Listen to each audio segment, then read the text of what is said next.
Hit it.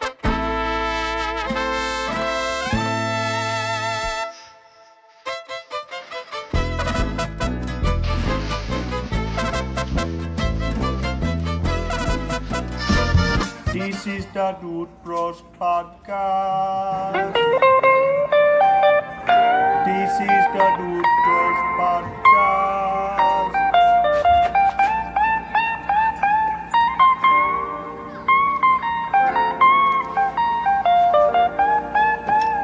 This is the Dude Bros Podcast. I might say that would be one of the better character transformations in that you pretty much completely erased everything before, because I mean it seemed like a whole year that there was a bit of him just not doing anything other than like occasionally just I'm lurking in the shadow, but that was enough to build it up, and then enough time where the previous thing that was is no longer, you know? Mm-hmm. Well, I think a lot of that, not a lot, is just what you need kind of thing. Because there was a lot of the hush-hush about the third man with the NWO. Before it was NWO, it was the Outsiders, and it was Kevin Nash and Scott Hall, but they had a third man, and he's coming. Sting was supposed to be the third man. Sting was he was supposed to be the leader of the NWO, but Hulk Hogan found out and gave Eric Bischoff a phone call and said, "Hey brother, so the third man, huh? Yeah, Sting, huh? Let's talk about that, brother." And you know, the rest is history, but third man was supposed to be Sting. So I think maybe that had a lot to do with, you know, we're swapping his character, but the big thing with Sting is he was kind of like Hogan as the clean-cut, clean-shaven babyface. He was the good guy forever and ever and ever, you know. And brought all that in, which was Eric Bischoff's baby the entire time. But he didn't have the correct talent to implement that until Nash got there and Hall got there and Hogan came over and Macho, and he got all that traction. So, but when Hogan did take that spot, Sting never really turned into a bad guy. He was kind of the anti-hero. You know, Sting might have had a couple promos or bits where he might have beat up one of the good guys, but then he beat up the bad guys too, and then he was part of NWO, but he wasn't part of NWO, and so he never made a full heel turn. He was kind of that ambiguous in-between kind of thing. Me, as someone who didn't grow up with it live, I'm not watching that all play out. That seems to be the most memorable thing, really, is that ambiguous stage there. Mm-hmm. And so much so that, like I said, there is nothing before Sting. It's just Sting. It's kind of hard to remember with the real colorful face paint, right, and the blonde hair and the short hair buzz cut. And like I said, it wasn't an immediate thing. Mm-hmm. It was... Well, I think a lot of that had to do with Sting. That Sting character, the babyface, had played itself out. There wasn't really anywhere else to go with that character, because he wasn't going to supersede Hogan. He wasn't going to, you know, they were pushing Lex Luger real hard at the time. He was always like the next card down guy, but he was phenomenal. I throw that word around a lot. He was a very good in-ring talent. You know, he could have a match with just about anybody, and he had real high energy. That was really good, and he had the big splash, and he'd come off the top rope. You know, he would really work. Same there with like Undertaker's character. He had to evolve the character, not necessarily completely change the character, but it had to become something else, or he was going to become obscure. You know, there wasn't going to be much. Nobody was buying the Sting T-shirts. Right. Until they turned black and white, you know what I mean? And then it was ramp this up, and less was more with him. He didn't need to say a lot. I don't think he said many lines at all. But when he talked, it was purposeful and mean, and, you know, it was what he had to say, short little bits. Kind of that Raven character, you know what I mean? Yeah, I think a lot of it was kind of based off of Mm-hmm. that. Absolutely. Glad that you said the Undertaker. I might have a TIL, today I learned, moment. Every day he went and sat at, I think it was 2 o'clock, it might have been 3 o'clock, but I want to say it was 2 o'clock, because that was the time when all of these people that mattered would be exiting out of their meeting for the day. And he would always make a point to be right there. 8 months he did it. He was getting close to giving up. Man comes out of there, stops, looks at him. You look like David. Yeah. That story. So are you saying it's a fake story? No. Oh, okay. Proceed. That was how he first got into actually being a pro wrestler. You know, they said, you know, you're an athlete kid and all this stuff. We really ain't got nothing for you or whatever.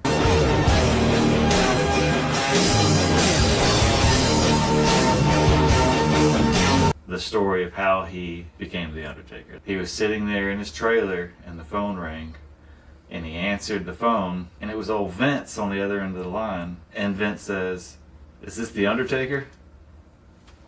So he said, yeah. And then that's all she wrote. I'll add to that story was during the time they were developing, because Undertaker had been brought into the company and they were trying to figure out what his angle was going to be, what your character was going to be, because he came from the WCW and he was with these Skyscrapers. Sid Vicious had gotten hurt. Right. And Dan, oh goodness, I'm sorry, Spivey maybe. His last match with the WCW was against the Road Warriors, and Mark was his tag team partner as the Skyscrapers, and it was supposed to be a Road Warriors come in and just beat them up, you know, kind of show off, Road Warrior do the work. Instead, Dan told Mark behind stage is, "Hey, you follow my lead tonight. Just do whatever I'm doing, follow me." And I'm like, okay, fuck, whatever.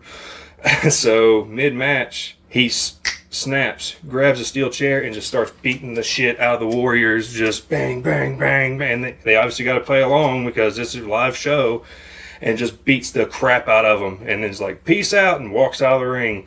And he went back to Japan to finish out his career because he was obviously fired that night. But I have not seen that. Oh, that's a good thing. And I'll look into that. Yeah, that's good stuff. Fun little story there. But I say that to say this is because when they were developing Mark's character, they didn't really know what they were going to do, but they had a promotion at the time, was this giant egg. And it was always a promo, "Oh, look at the giant egg," and it was in a big nest and all that. And Mark thought that they were going to spoof him as Eggman.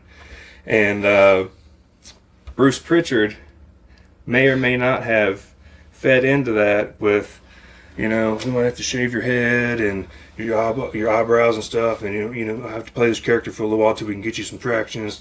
So Bruce and a couple other executives kind of, "Yeah, we might have to make you Eggman," and he was dreading that phone call from Vince, and he was expecting, "All right, you're Eggman, and it's a 6-month run, and then we'll switch." But he got, "Is this the Undertaker?" Well, yeah, this is the Undertaker. So good stuff. That's some good stuff. I believe the promotion that he would go to every day was in Texas, because that's where he was from, obviously. The promoter at the time was one of the biggest promoters in the country, and he had a bunch of sons that wrestled. His son David had just died in Japan during while they were working and stuff. I believe he had, and it was a big hubbub. And the Undertaker resembled David, so he got a shot to wrestle. I think his first big Tex Red or something like that was. Tex was in the name, I remember. On that story, I hate to ramble on wrestling. I just have so many little. The Undertaker's as manager, before he became Paul Bearer, he was a different name.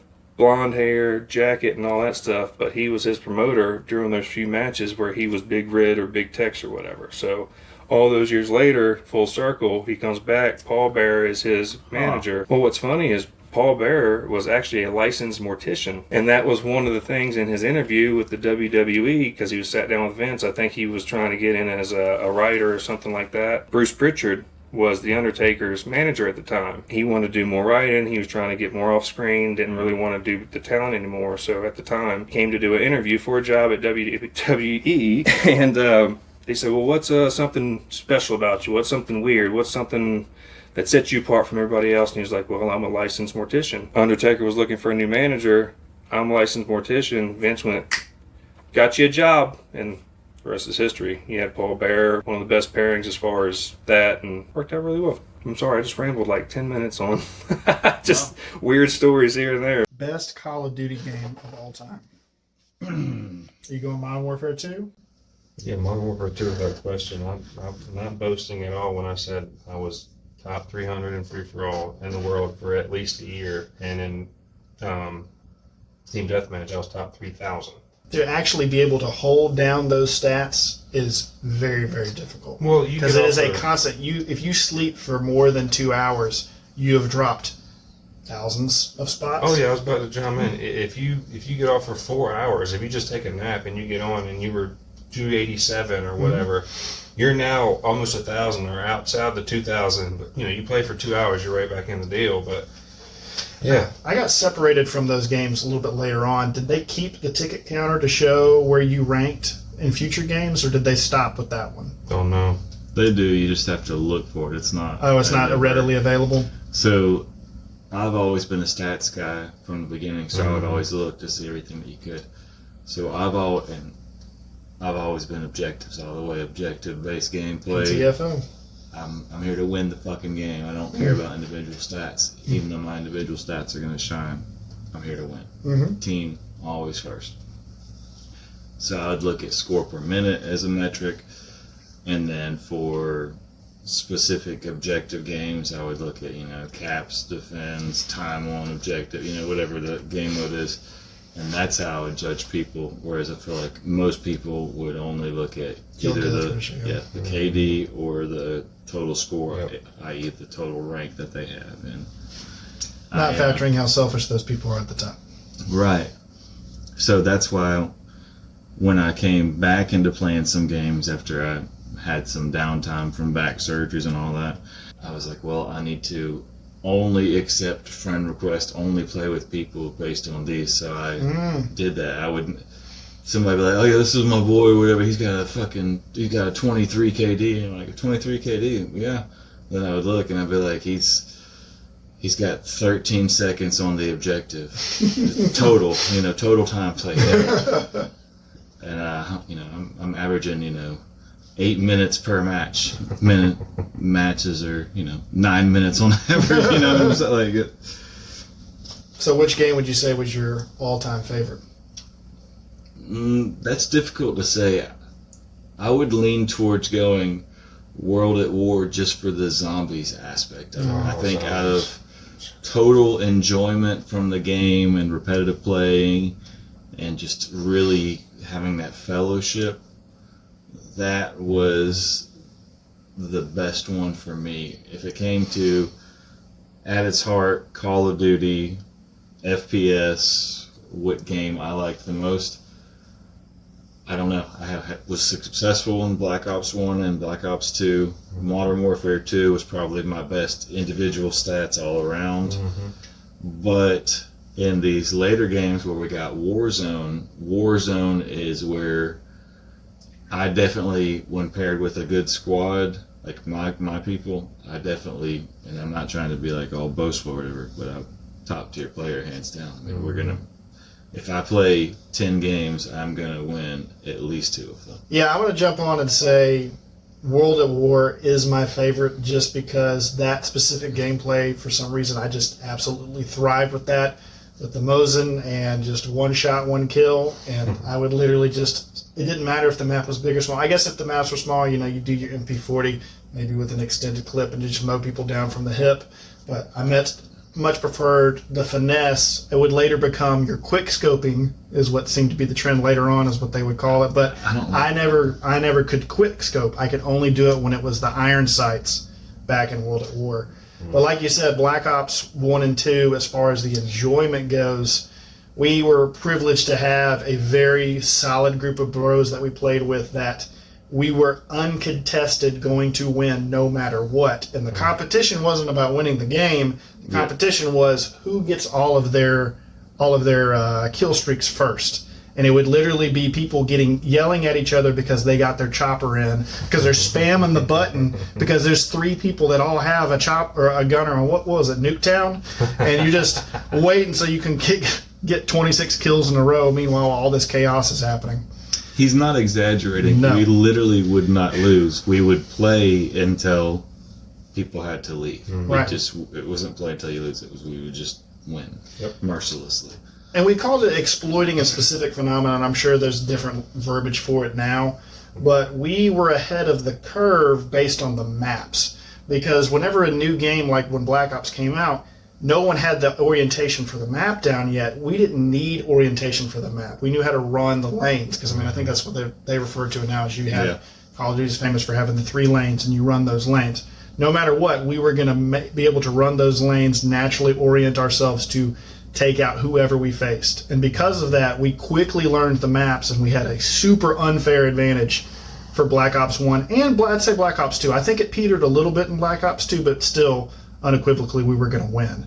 Yeah. I just don't think we were dominating as much as we were in that first Black Ops, where all these guys that were coming out of high school and into college that realized that, oh, all of my buddies are really good at first-person shooters too. Why don't we all play this game together and see what happens? Now, of course, it's a more of a global phenomenon. Everybody plays first-person shooters. There's esports teams.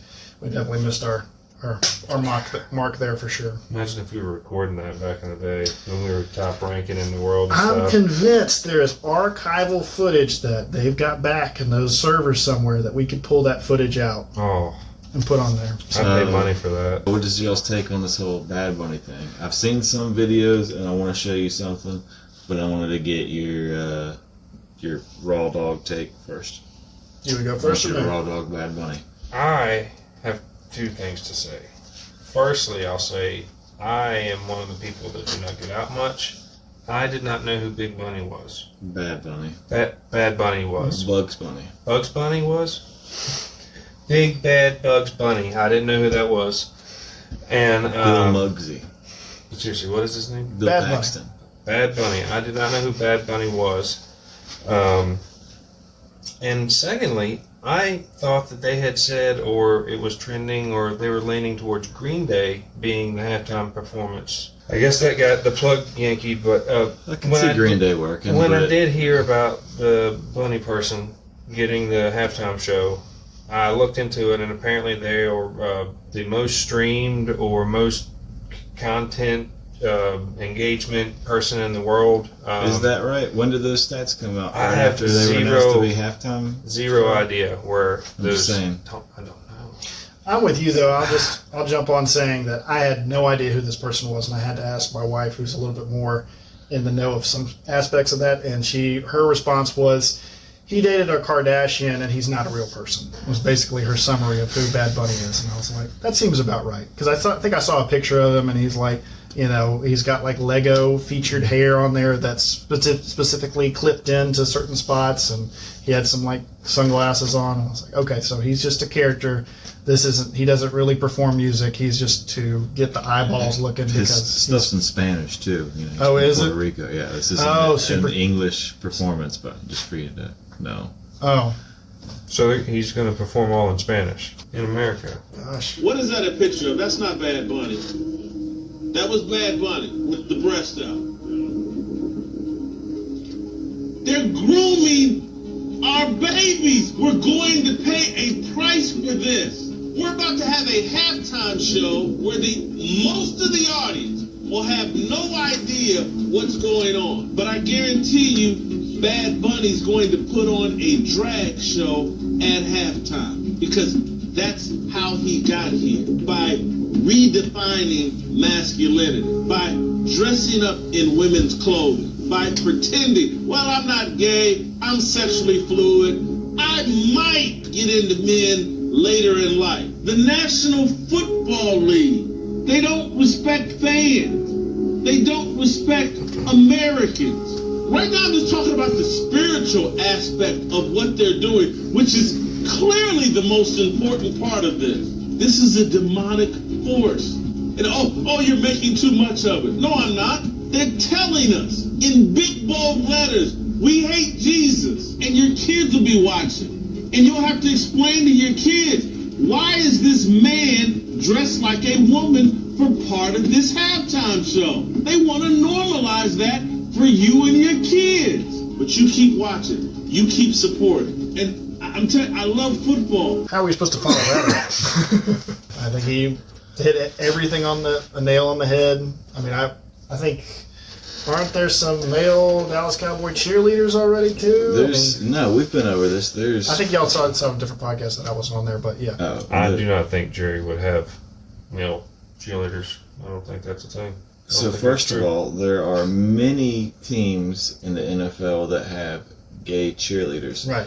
those are all also the only teams that did not do a memorial thing to Charlie Kirk after that incident. Whether you think that's stage stuff or that's just Team Blue stuff or whatever, that is what that is. But that is something to think about, we'll say. Something that I didn't want to have to think about. Something that's just silly.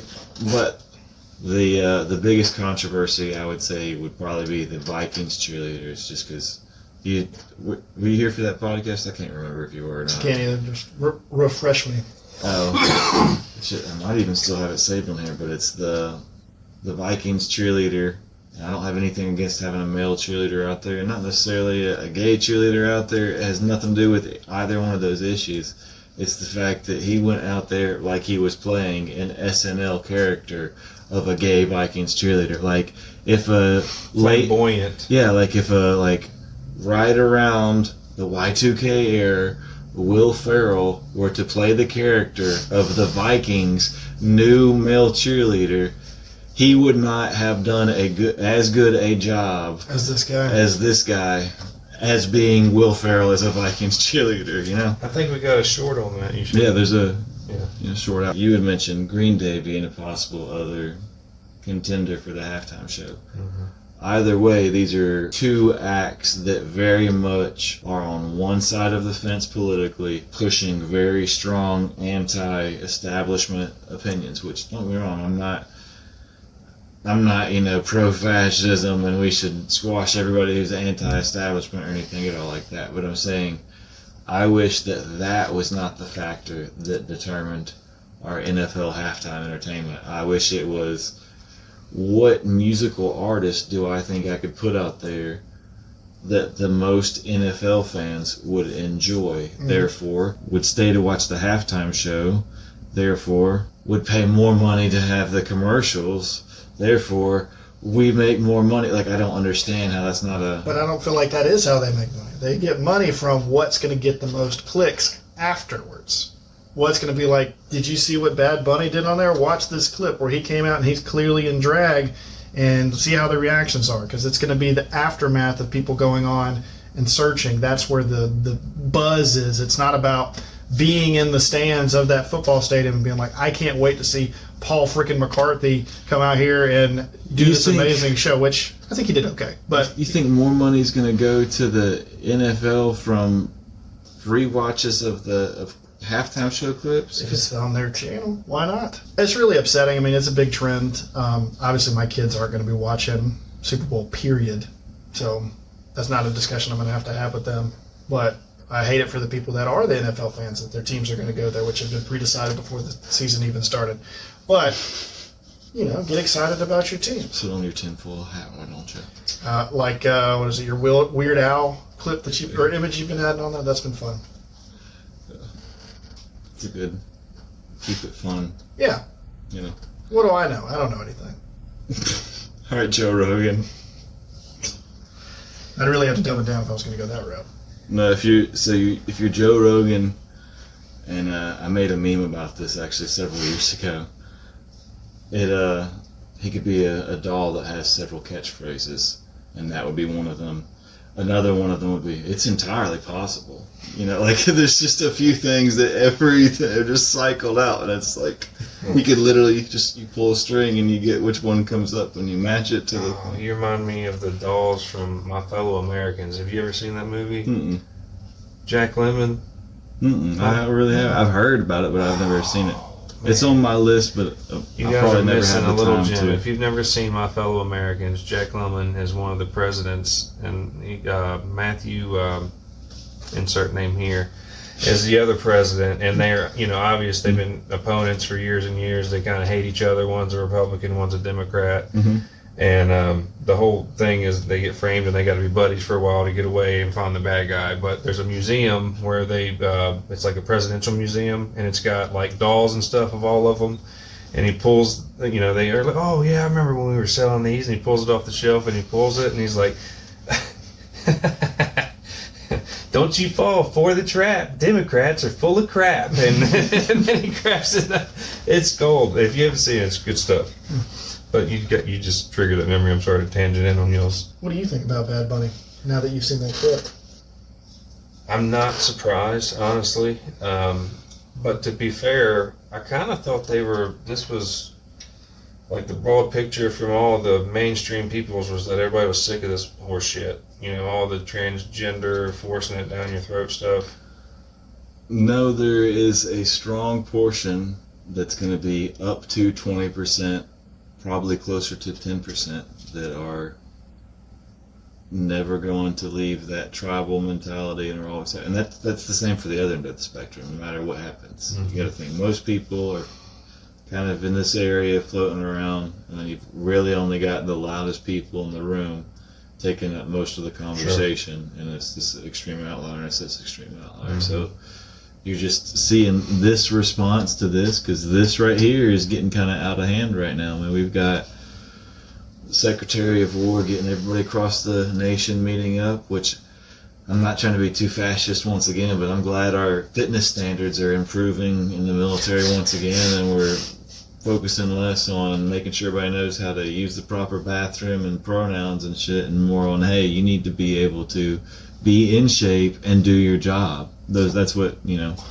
Operational effectiveness? Yeah, military readiness. That's weird. So I'm glad that that's happening, but we also have signals, and I will say, as someone who, I don't know how to phrase this the right way, hospitals, just like they said in France 3 weeks ago, that within 1 year we're going to have all hospitals should be expected to be at max capacity because of global war, global catastrophe. And we just put that out through all of ourselves on the business end. So all of your insurance stuff is going to change or just changed and is going to continue in that route. And 25% increase. All hospitals are preparing for mass casualties within a 1 year time frame. Seems a little odd. Well, that's it. I mean, it is what it is. And Trump just blew a bunch of shit up. Check it out. Trump's blowing stuff up in Moscow. That's war stuff. I don't feel like we could have that conversation and just pretend like we're not going to. This is in response to them blowing the fuck out of a carrier. It's in the old sea over there. God, I'm sorry, my shoulder's fucking me up right now, boys. Yeah. Through another podcast episode we had talking about SARONIC and all them autonomous aqueous vehicles and all that. And one little boat just big boom. But also don't think this is anything that's like a real retaliation. That's not something that's already ongoing. Realize we've been doing this shit for a while. And I'm just thinking about max capacity hospitals. That's what I'm thinking about, because our hospitals are already super understaffed and not prepared whatsoever right now if something like that happens. Mass droves leaving. propaganda, man. I would say percentage-wise, 75% of everybody I know in the medical field are leaving rapidly. Trump just made a deal with Pfizer. Oh, shit. There's at least one thing that's going to be down as much as 1,000%. So I don't know what you're talking about. Medical-wise, we're good.